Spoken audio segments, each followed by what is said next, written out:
Hello book lovers, कैसे हो आप लोग। आशा करता हूँ आप लोग बहुत ही ज़्यादा बढ़िया होंगे। आज जो किताब का मैं बुक रिव्यू करने वाला हूँ वो किताब का नाम है द एज ऑफ मंडेज। लिखा है लोपा घोष।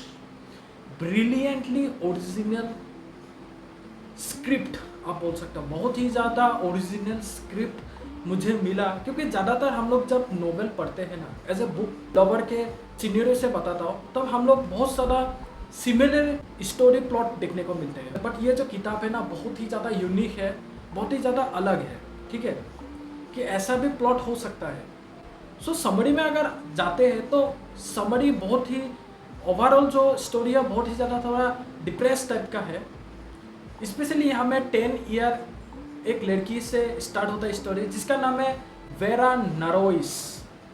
उसका जो मम्मी है वो बोलता है कि यार मेरा मम्मी मंडे को पता नहीं कहाँ चला जाता है, मेरे को पता नहीं, शायद कुछ अननोन जगह में चला जाता होगा।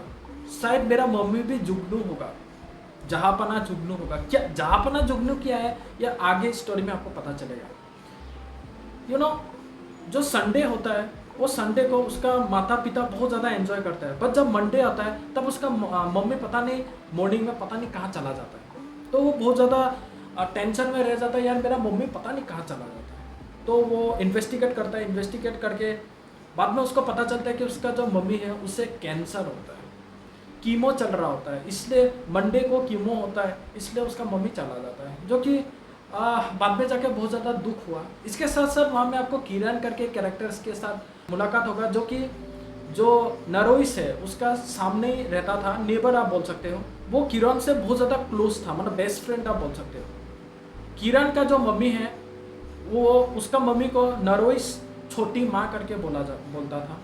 बाय द वे नरोइस एक पारसी फैमिली से बिलोंग करता है, जो कि इंडियन आप पारसी फैमिली आप बोल सकते हो, जो कि बाहर देश मतलब यूएसए में रह रहा है। तो नरोइस बोलता है कि मेरा बैकयार्ड में एक जंगल है, जंगल को जहापना जुगनू बोला गया है। वहाँ में ना बहुत सारा जुगनू है। अगर वो जंगल में अगर कोई चला जाता है, अगर नहीं आए तो भाई वो तो गया। अगर वो जंगल में जाके फिर वो अगर वापस चला जाता है वो एक जुगनू बन जाता है।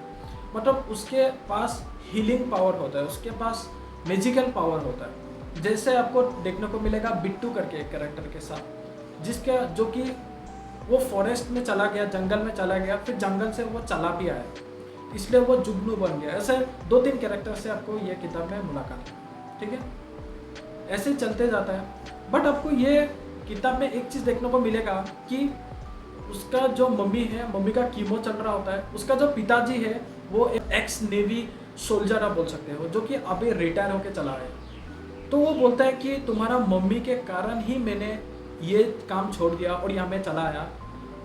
और अभी उसका मम्मी का पैसा भी जा रहा है, ठीक भी नहीं हो रहा है और होप भी नहीं छोड़ रहा है। तो बहुत ज़्यादा डिप्रेस हो जाता है उसका पिताजी, नरोइस का पिताजी, दानिश जिसका नाम है। और कहीं ना कहीं आपको ये स्टोरी में देखने को मिलेगा वो दोनों के बीच में ना जो रिलेशन है ना वो टूटता हुआ दिखाई देता है। एक दिन जो उसका पिताजी है उसे एक रेस्टोरेंट में लेके जाता है, मतलब बोलता है कि तुम्हारा मम्मी का तो ये सब चल रहा है, मतलब समर वेकेशन होता है। तो वो बोलता है चलो थोड़ा घूम के आते हैं। तो पहले तो उसे आइसक्रीम खिलाता है और थोड़ा पैसा से भी आपको लिंक करे तो बहुत ज़्यादा इतना अच्छा स्टेबल कंडीशन में नहीं होता है, क्योंकि उसका मम्मी का जो खर्चा पानी बहुत ज़्यादा होता है ना, बहुत ज़्यादा खर्चा पानी। क्योंकि आपको कीमो अगर आपको पता है तो बहुत ज़्यादा पैसा जाता है उसमें। तो उसे आइसक्रीम देता है खाने के लिए, आइसक्रीम खाता है, फिर थोड़ा घूमता है। घूमने के बाद नरोइस बोलता है कि यार थोड़ा खाना पीना किया जाए, मतलब उसे भूख लगता है। तो वो अपने पिताजी से बोलता है, पिताजी बोलता है अभी तो तुम्हें आइसक्रीम दिया था, अभी तुम्हें भूख लग रहा है। तो उसे डांट फटकार देता है। बट नरोइस इतना मतलब मन में नहीं रहता, वो बहुत ज़्यादा पॉजिटिव माइंडसेट का होता है। बट आपको ये चीज़ देखने को मिलेगा, उसका जो फ्रेंड है वो पढ़ाई में बहुत अच्छा होता है, बट नरोइस ऑन द अदर हैंड पढ़ाई में इतना अच्छा नहीं होता है। बट यस, आदमी का फीलिंग्स को सपोर्ट करना बा आदमी का फीलिंग्स को जानने में वो चीज़ में नरोइस बहुत अच्छा होता है। कम्युनिकेशन स्किल में नरोइस बहुत अच्छा होता है। नरोइस का एक ही सपोर्टिव कैरेक्टर को देखने को मिलेगा, वो है उसका ग्रैंड माँ डोरब जी करके बोला गया। बाय द वे जो नरोइस का मम्मी का नाम होता है इमोन डोरब जी और उसका पिताजी का नाम होता है दानिश डोरब जी। ठीक है, उसका जो ग्रैंड माँ होता है उसे बहुत ज़्यादा प्रेम श्रेम करता है। तो कहीं ना कहीं जब वो थोड़ा अपसेट टाइप का हो जाता है तो ग्रैंडमा के साथ जाके थोड़ा खेलता है, जिससे बहुत फिर वो बहुत ज़्यादा पॉजिटिव फील करता है अपने आप को। उसका ऑन द अदर हैंड उसका जो पढ़ाई शढ़ाई भी चल रहा होता है।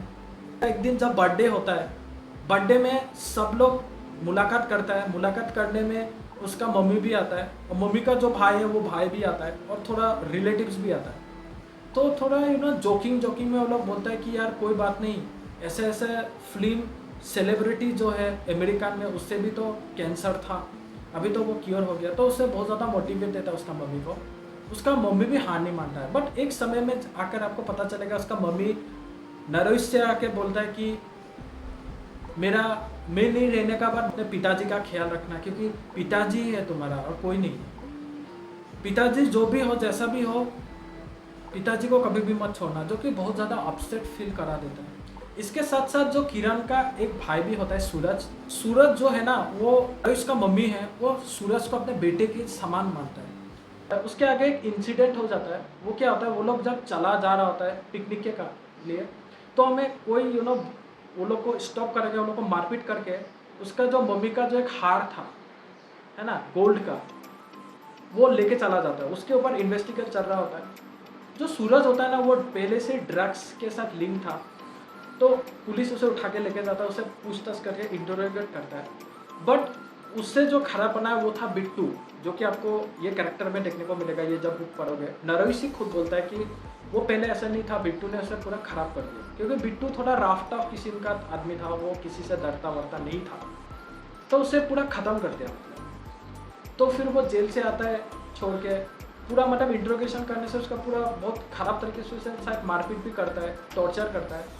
तो ये देख के उसका जो मम्मी है नरोइस का बहुत ज़्यादा इमोशनल हो जाता है। वो उसे हक करता है, हक करके थोड़ा बहुत देर रोता है कि यार मेरे को कोई सोना वोना कुछ नहीं चाहिए अभी, क्योंकि मैं तो अभी मरने वाला हूँ।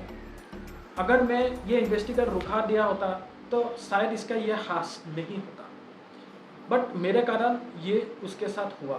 तो बहुत ज़्यादा गिल्टी फील करता है। बट नरेश उसे समझाता है कि यार ये आपका कोई गलती नहीं है, क्योंकि इन्वेस्टिगेट करना ये हमारा एक फंडामेंटल राइट्स था बोल सकता हूँ, ये तो करवाना ही चाहिए। और बाय मिस्टेक वो फंस गया है ना, और उससे कहीं ना कहीं थोड़ा डर भी मिलता है, क्योंकि जो सूरज होता है वो बहुत ज़्यादा डर जाता है इससे, है ना। फिर वो ड्रग्स को छोड़ देता है, अच्छा हो जाता है। डर है, कीमो चल रहा होता है, बहुत ज़्यादा पैसा जा रहा होता है। एंड तक भी आपको जब स्टोरी पढ़ोगे तो कहीं ना कहीं कीमो चल रहा होता है और ठीक नहीं होता है वो चीज़। जो सिचुएशन होता है आपको लगता है कि यार बाद में जाके सिचुएशन ठीक होगा, अब सिचुएशन ठीक नहीं होता है। बट जो नरोइस होता है वेरा नरोइस, वो बहुत ज़्यादा पॉजिटिव ऑप्टिमिस्टिक है। वो अपना एक मैजिकल दुनिया बना रहा था जिसका नाम होता है जहापना जुगनू, क्योंकि वो 10 साल का है वेरा नरोइस। और 10 साल का अगर कोई छोटा आपका अगर भाई हो या बहन हो, अगर आप कुछ भी बोलोगे तो वही वो सच मान लेगा। तो थोड़ा मैजिकल टच भी दिया गया है। मैजिकल टच इसलिए दिया गया पॉजिटिव सेंस को डरवाना, क्योंकि हम लोग का जो सोसाइटी है आजकल का बहुत ज़्यादा नेगेटिव से भर चुका है। पॉजिटिव कहीं जगह ही नहीं है ना। पहले आपको पॉजिटिव देखने को मिलेगा कि यार इसका माता पिता नहीं है, भाई इसका माता पिता कुछ कहेंगे चलो हम लोग इसको गोद ले लेता, फिर बड़ा वड़ा करेगा, पढ़ाएगा उससे। बट आजकल का ये कल्चर नहीं रहा। आजकल मतलब आप अगर बहुत आगे बढ़ चुके हो तो आपको सोसाइटी आपको हर दम नीचे धकेलने के लिए कोशिश करेगी। तो ये स्टोरी से आपको ये पॉजिटिव सेंस मिलता है कि यार इतना कष्ट होने के बाद भी भयानक स्टेज से कैंसर है, बहुत भयानक चीज़, वो भी माउथ कैंसर हुआ था उसके मम्मी में। उसका पिताजी के साथ भी इतना लेना देना नहीं है, ग्रैंड माँ भी कभी कभार आता है। तो इतना नेगेटिव सेंस लेने के बाद भी जो वेरा नरोइस होता है इतना पॉजिटिव रहता है, जो कि बहुत शॉकिंग चीज़ है ना, बहुत शॉकिंग चीज़ है, जो कि हम लोग को मोटिवेट कराता है कि यार हम लोग का जो प्रॉब्लम है ना वो कुछ भी नहीं है यार, कुछ चीज़ों के कारण है ना। आपको 3 टाइम का खाना मिल रहा है, आप सोच रहे हो यार डिप्रेशन में जा रहे हो, ये क्या मतलब चीज़ है ना। आप जो गाय बैल जो कुत्ता है, छोटा छोटा कुत्ता का जो बच्चा है, वो लोग को देखो कितना कष्ट करके वो लोग खा रहा होता है, तो उससे हमको इंस्पायर होना चाहिए। तो ये जो स्टोरी है, ये स्टोरी पढ़ के आपको डिप्रेशन भी लगेगा एक समय में जाके, और एक समय में पॉजिटिव एंड मोटिवेशनल फील भी होगा, आपको पॉजिटिव फील होगा। तो इसलिए ये जो किताबें सभी लोग पढ़ सकते हैं, सबको मैं रिकमेंड करता हूँ। हाँ, अगर कोई बिगिनियर से नया नया शुरू कर रहे हैं तो प्लीज़ मत पढ़िए, बोर लग जाएगा, क्योंकि 328 पेजेस का है। और जो स्टोरी है वो नरेश के दृष्टिभंगी से लिखा गया है। नरेश क्या करता था क्या नहीं करता था, बहुत डीप ढंग से लिखा गया है, तो आप बोर भी हो जाओगे, है ना। बट इंटरमीडिएट जो है और एडवांस जो है वो लोग पढ़ सकते हैं। एक बार तो पढ़ना ही चाहिए स्टोरी, है ना। सबसे शॉकिंग चीज़ ये लगा कि जो लोबा घोष है, लोबा घोष एक ग्राउंड लेवल में रहकर 10 साल का एक बच्ची का थिंकिंग कैपेसिटी कैसा है, वह वो कैसा सोच सकता है, वह वो कितना तक सोच सकता है, वो चीज़ लिखा है, जो कि बहुत यूनिक चीज़ लगा मुझे ये किताब में। बड़े जो बच्चे लोग, अब ऑटोबायोग्राफी आप आराम से लिख सकते हो, वह एक 10 साल का क्या सोच रहा है, क्या कर रहा है, क्या उसे खुशी मिल रहा है, तो ये सब सोच के एक कागज़ में लिखना बहुत बड़ा चीज़ है अकॉर्डिंग टू मी, क्योंकि उसका सोचने का जो रेंज होता है वो अलग होता है, आपका सोचने का रेंज बहुत अपडेटेड होता है ना। तो यूनिक है, बहुत ज़बरदस्त तरीके से लिखा है लोबा घोष ने। और लोबा घोष का स्टोरी भी बहुत अच्छा होता है, बहुत यूनिक होता है, बहुत ओरिजिनल है ये स्टोरी मेरे लिए। सो यही था यार, एक काम कर दीजिए आप, चैनल को लाइक शेयर एंड सब्सक्राइब करना ना भूलिएगा, क्योंकि एक किताब पढ़ने में ना बहुत समय लगता है, बहुत टाइम कंजम्पशन, जो मेरा निश है बहुत ज़्यादा टाइम कंजम्पशन निश है। तो please like share and subscribe कर दीजिएगा चैनल को। फिर से लौटेंगे एक नई किताब के साथ, इतने में ही, नमस्ते, जय हिंद।